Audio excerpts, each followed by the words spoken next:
5. And the third number is 9.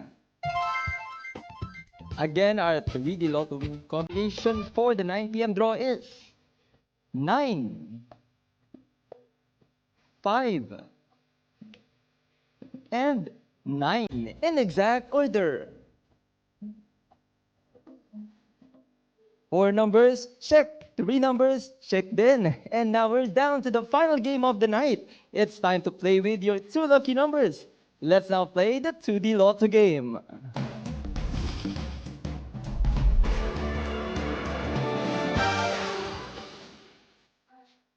Sa 2D Lotto naman po, 4,000 pesos per 10 pesos play ang premium mo kapag nag-match ang dos numeros nyo sa winning combination in exact order.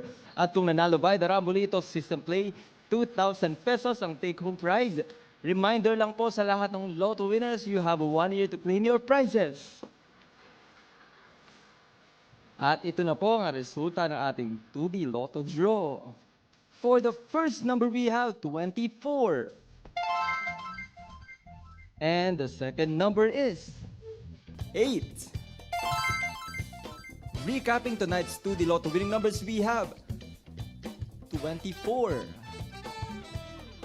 and 8 in exact order.